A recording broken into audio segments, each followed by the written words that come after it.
ጥያቄ ቁጥር 2 How many rational numbers are there between 34 and 40? ጥያቄው ምንድን ነው የሚለው በ34 እና በ40 መሃል ምን ያህል ራሽናል ነምበሮች አሉ ነው። ኦኬ በመጀመሪያ ራሽናል ነምበር የሚባሉ ቁጥሮች ምን አይነት ቁጥሮች ናቸው? ራሽናል ነምበርስ አር ሪል ነምበርስ that can be expressed as a ratio of two integers ብለናል አይደለ? ራሽናል ነምበሮች ሪል ነምበር ሆነው በሁለት ኢንቲጀሮች ሬሾ መገለጽ የሚችሉ ናቸው። ይሄ ማለት ነው ራሽናል ነምበሮች as p over q መገለጽ የሚችሉ ሪል ነምበሮች ናቸው። p እና q ምንድን ናቸው? ኢንቲጀርስ ናቸው። both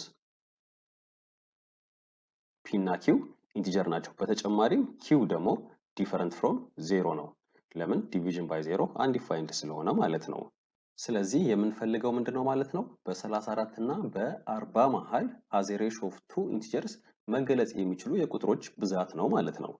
ኦኬ ለምሳሌ የተባልነው እዚህ ጋር ምንድነው? በ34 እና በ40 መሃል ነው አይደለ? ስለዚህ 34 እና 40 አያካትትም። ለምሳሌ 34 ነጥብ 01 ይሄ ራሽናል ነምበር ነው። ለምን? as a ratio of two integers መገለጽ ይችላል። በመቶ መቶኛ ብናባዛው ይሄ ምን ይሆናል? 3401 መቶኛ ይሆናል አይደለ? ሁለቱም ኢንቲጀር ናቸው። ስለዚህ ይሄ ራሽናል ነምበር ነው ማለት ነው። ሌላ ቁጥር እንውሰድ 34.68 ለምሳሌ በመቶ መቶኛ ብናባዛው ምን ይሆናል? 3468 መቶኛ ይሆናል አይደለ? ሁለቱም ኢንቲጀር ናቸው። ስለዚህ ይሄ ራሽናል ነምበር ነው ማለት ነው። እንደዚህ ያለን በጣም ብዙ ቁጥሮች መዘርዘር እንችላለን። 35 ለምሳሌ ራሽናል ነምበር ነው። ለምን? as a ratio of two integers መገለጽ ይችላል። 35 ማለት ነው 35 አንደኛ ማለት ነው አይደለ?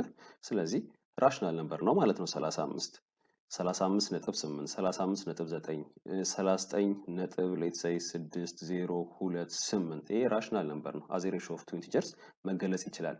ስለዚህ በ34 እና በ40 መሃል በጣም ብዙ ቆጥረን የማንጨርሳቸው ራሽናል ነምበሮችን መዘርዘር እንችላለን። ስለዚህ በ34 እና በ40 መሃል ያሉት የራሽናል ነምበሮች ብዛት ኢንፋይናይትሊ መኒ ናቸው ማለት ነው።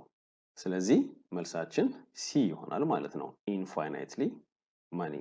ጥያቄው እዚህ ጋር እንደዚህ ቢሆን ኖሮስ how many rational numbers ሳይሆን how many integers are there between 34 and 40 ቢሆንስ ኖሮ?